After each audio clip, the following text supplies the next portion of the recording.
Hello everyone, welcome back to Amy's Bookshelf. Welcome to the first official day of Vlogmas. Yesterday was my announcement video, but today we are doing my wrap up for November.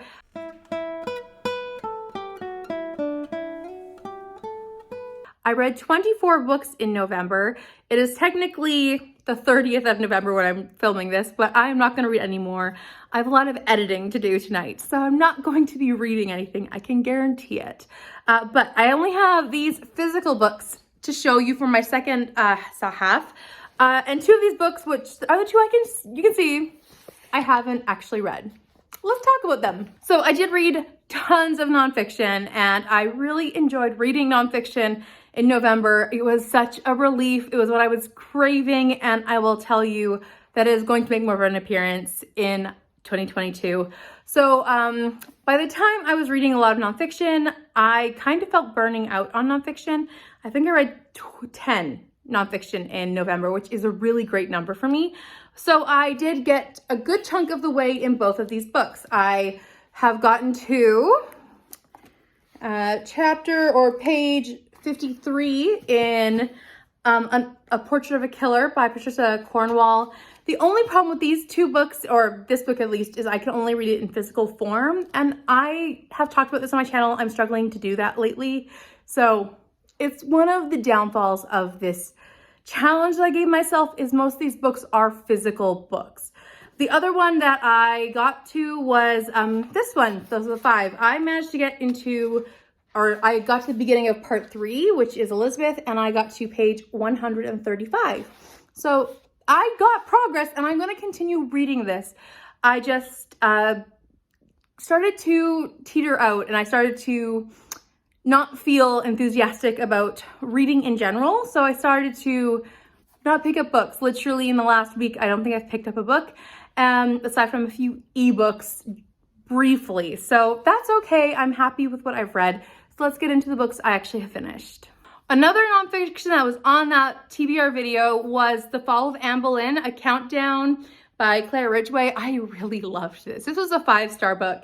It was so well done. It followed day by day, and it followed every single player involved in this storyline. It had so many interesting elements, and it was just so good. I loved how it chronicled, every single person, and it had, the date, and then it had, the different people, and it also had Claire Ridgway's perspective on it. And I really enjoyed this unbiased opinion of Anne Boleyn, and it also had the perspective of all the people who were involved in her trial. I thought this was really well done. It also had at the very beginning a cast of characters, so you could see the different people involved in her trial. And at the very end, you also had the same cast of characters and where they were. You also had a bunch of sources in here. So if you wanted to read more about Anne Boleyn, it was really well put together. I highly recommend checking this one out. And I really want to read more from Claire Ridgway in the future. This was a really great Anne Boleyn book. And I really want to read more about Anne Boleyn now, just not right now. I want to give myself a bit more time before picking up some nonfiction. So I'm going to take a break from nonfiction in December, I think, and then I'm going to jump into more nonfiction in the new year. Let's continue on these nonfiction books that I had to read for that video, because I did get through a good stack. One of them was The Glass Castle by Jeannette. I did finish this one. I gave it 4 stars. I did really enjoy this one. This book was very sad. I managed to get my hands on an e-copy of this one, and man, the way that they grew up was so sad and so awful. I really felt for these children and this family, the way that they bounced from home to home and, no food or very little food. It was just so awful. This is just a story of neglect, essentially, and abuse, like emotional abuse, and just, yeah, not a great situation. I had a couple complaints about the formatting. I wish there had been chapters in this book, and there aren't any. I mean, there are page breaks, but there weren't any chapters, and that's an annoyance for me, because then it just feels like you're reading one long segment. But aside from that, I thought this was really well done. However, I will not be keeping my copy, as I don't plan on rereading this. But this was a really sad look at a life, but at the same time, amazing that these people lived through this and, you know, survived. So really interesting read. I'm glad I read it. I think the last two books that I needed to read for that video were these ones. So I actually tried reading Women and C.S. Lewis, but it was a little too outside my comfort zone. I am not a short story collection reader, and I'm not a short essay reader. And that's exactly what this is. It did say, I read the author's note and the introduction, and it basically said this is for scholars and non-scholars alike. And the first one was kind of scholarly, and I was just like, this is too much for me. So I'm thinking of keeping this and just trying again in the future. We'll see if I get into it or not. And the other one, I was just tired of reading nonfiction at that point. So 4 not completed and 4 completed is not bad in my opinion. And I was happy that I had at least really started the 2 of the ones that I had not finished. So that's really great for the nonfiction goal I set. Not to mention I read 6 other nonfiction that I had not read or didn't have on that list. So let's get into the other books I have read. Another nonfiction that I have added to this list is Deborah. So this is Becoming a Woman of Influence, and this is by Nancy DeMoss Wolgemuth.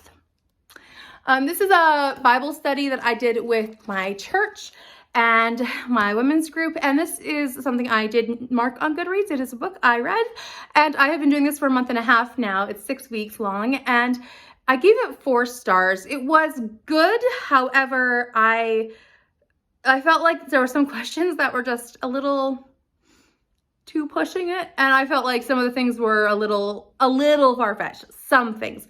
But overall, I really did enjoy this, and I loved how it looked at Deborah and her story in the book of Judges. So I think that this is a really great way to look at a woman in the Bible.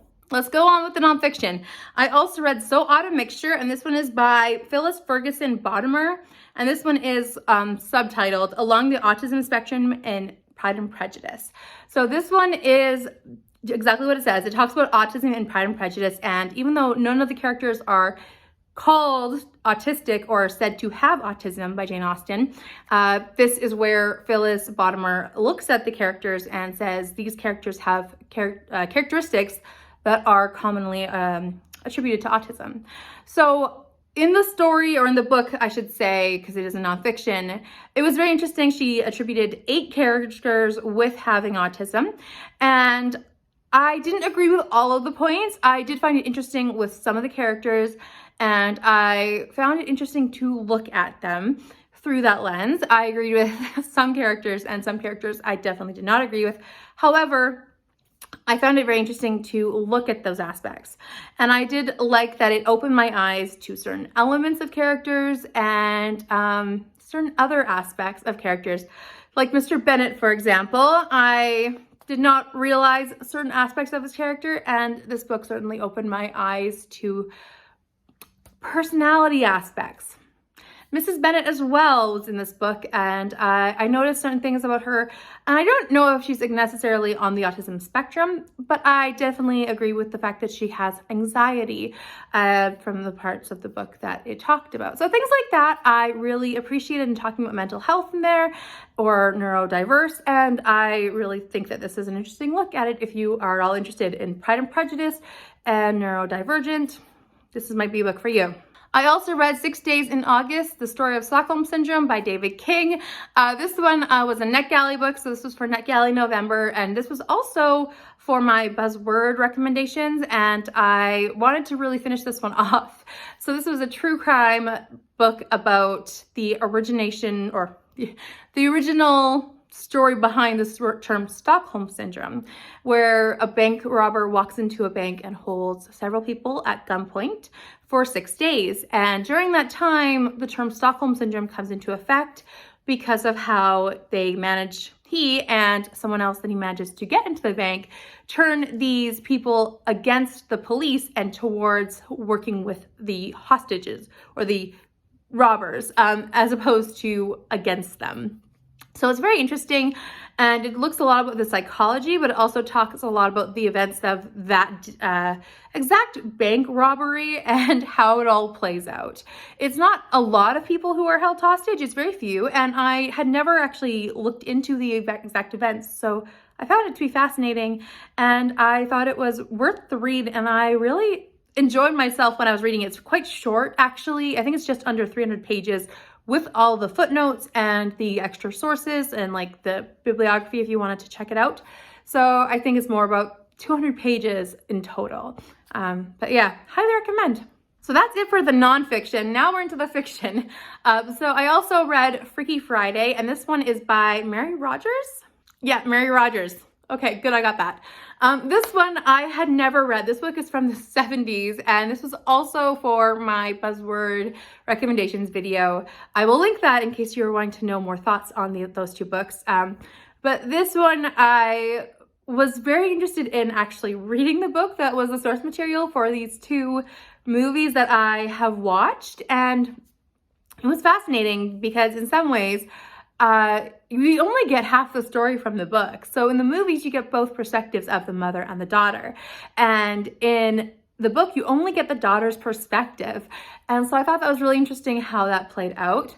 And it was just like, it was exactly like, in some regards, the old movie, the first movie, but in some ways different, because like I said, you don't get the mother's perspective. So I found it to be very interesting.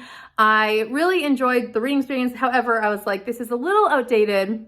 Obviously, it's from the 70s, but also the fact that I'm not the right age group, so I didn't rate it as highly. I think I gave it a 3-star, but it's a good book. It's just not a bad book. And I do have a ratings video coming out for Vlogmas, so you can be looking out for that if you're wanting to know how I rate books and why I rate them certain ways. So a 3-star is not a bad rating at all. One book that I forgot to talk about in my first video for November's wrap-up was actually my Buzzword-a-thon book. And that's because I have been struggling with Buzzword-a-thon books.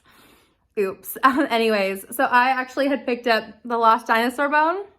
It's a kid's book, but because it's an official Buzzword-a-thon book, I was like, I have to talk about it on my channel.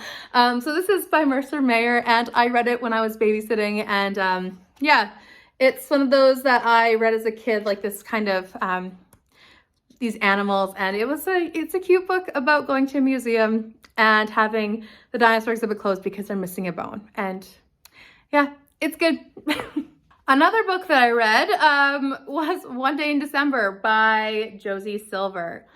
So I read this one for my book club, which we are going to be discussing it in December. And I did not like this.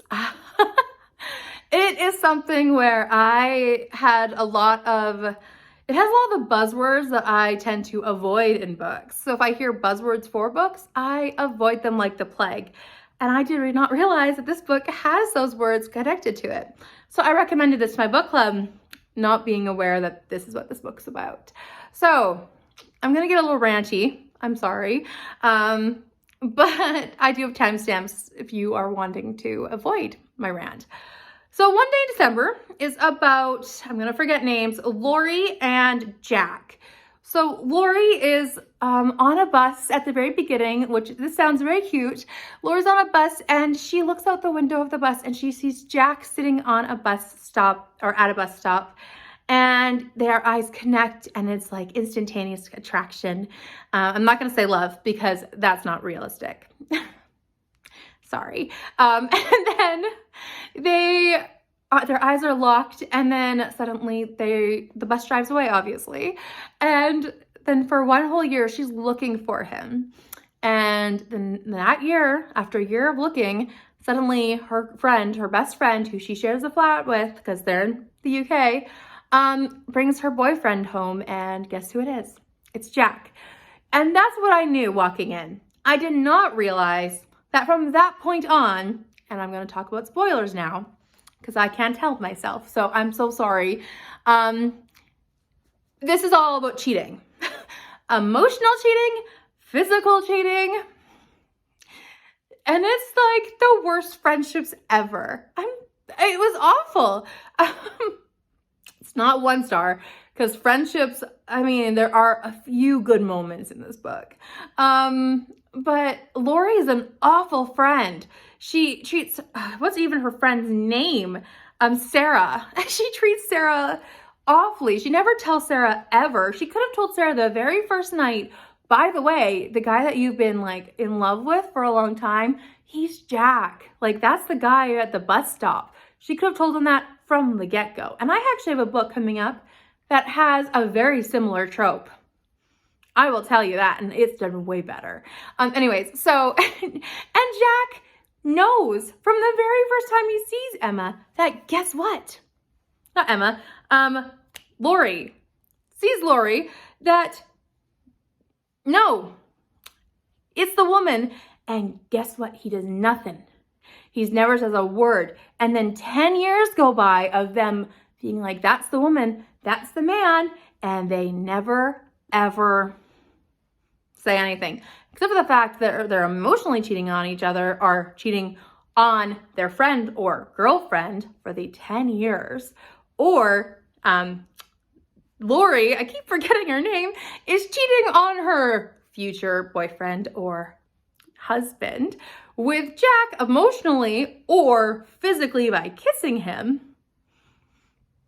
It's a mess. It's so awful. And Jack is a jerk to everybody. He's not a good human being. He doesn't deserve either of the girls. And Sarah deserves better friends. And it's just, can you tell I liked it? No, I did not like this at all. And I would never recommend this book.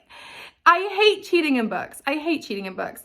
And I hate it when a love triangle is like this. And I hate it when books take this trope of being like, oh, what if, and instant love. It's not instant love. You looked at each other across the street and decided that you were in love. You looked at each other across the street and had instant attraction. You're in love with an image. You're not in love with a person. So get over yourself. That's my thoughts. So anyways, I'm going to be talking about this at book club in about a week, and I'm sure it'll be fun. And I'm sure if anyone's watching this from book club, you know my thoughts already. Anyways, moving on. So the next book I'm going to talk about is Kings of the Wyld by Nicholas Eames. That one was pretty good. I gave it 4 stars. I enjoyed it a lot. It had some lulls, and I buddy read this one with Stephanie from Absinthe Reader. So this one was quite good. I did enjoy it. This is a high fantasy, or like it's kind of, is it high fantasy? I think it's high fantasy. I'm not a very in-depth fantasy reader, so I don't know all the terms. I'm sorry. Someone did explain them to me once long ago, and that's okay. Anyways, so this one follows a group of men, of 5 men, when they are trying to go and rescue Gabriel, who's one of the men's daughter. And it's very interesting. I loved how this book felt like you were going back to a world. Even though this is the first book in a series, it felt like you were returning to this world, which was an interesting feeling because we haven't been there before. And then I also really enjoyed how like these men are all older. They're all like, 40s, 50s, maybe 60s. They're all older, and they're all like gray hair, and then they're like, oh, my body's breaking down. And they're like, we got to keep going. And then they have these young hotshots who are like trying to do these amazing things. And they're like, oh, these stupid young guys. But yet they're doing a crazy quest. So I really enjoyed the duality of it all. But then there was a lull in the middle of it for sure, for a good 10 chapters where I just felt like it kind of really lagged, and I just felt slow in that section. So it felt mediocre during that point. But there were still things going on, but at the same time, I just was like, let's move on. And then after we got out of that section, I was happy and we kept going. So there's that. The action scenes were always really fast-paced and engaging, and I loved the humor in the book. There was so much humor and engagement. It was just so, I don't know, action-packed, and then there would be these witty comments coming out of left field.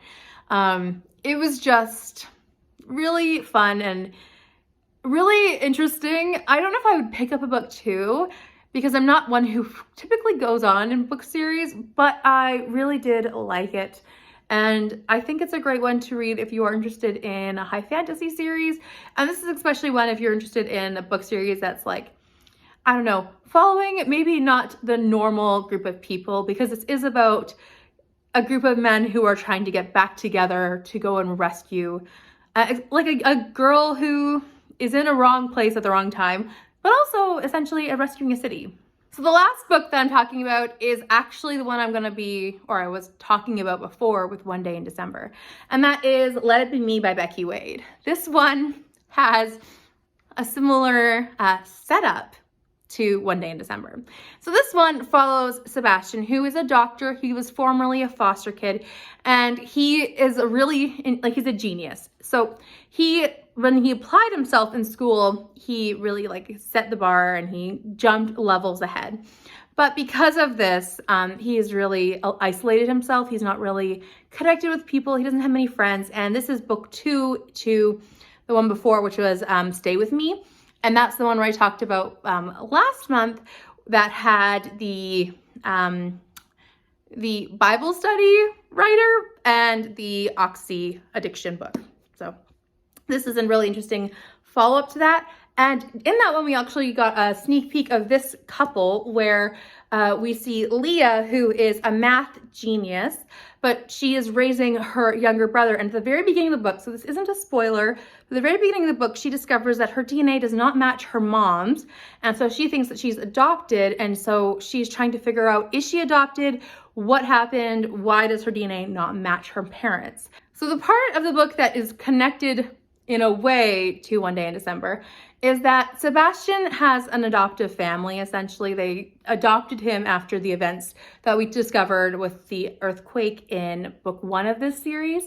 And Ben from that adoptive family is in love with Leah. He has been crushing on her for a very long time. And so Sebastian, when he meets Leah in a car accident in book 1 of the series, he discovers her. He doesn't know that that is Leah, and suddenly things become a problem. So during this book, things are handled a lot better than One Day in December, shall we say. I really loved how this book handled this story. This book has got a total 5-star from me. It was just so masterfully well handled. It was just so interesting. It talked about Sebastian's history with the foster system. It talked about her history with trying to raise her brother. It also talked about her journey trying to figure out if she adopted, and then after she found out that she is not adopted, why does her DNA not match her parents?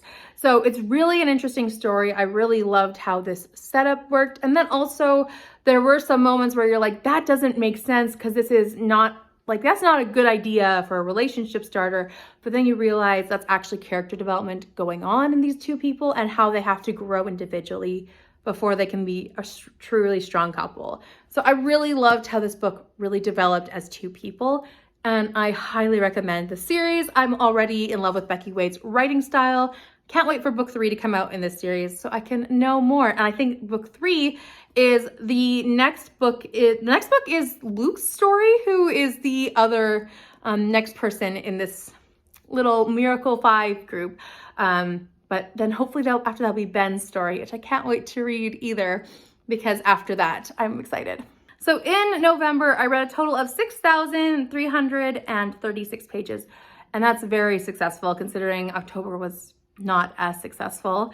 But yeah, I was really happy with it all. And honestly, my nonfiction percentage, and this is something that I was really watching the whole month, my nonfiction percentage was 43%.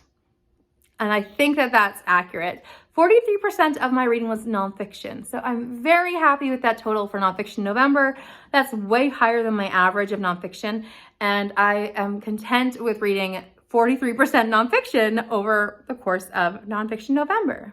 So please let me know down below in the comments what you read in November. If it was any nonfiction or any new favorites, I'd love to hear down below in the comments.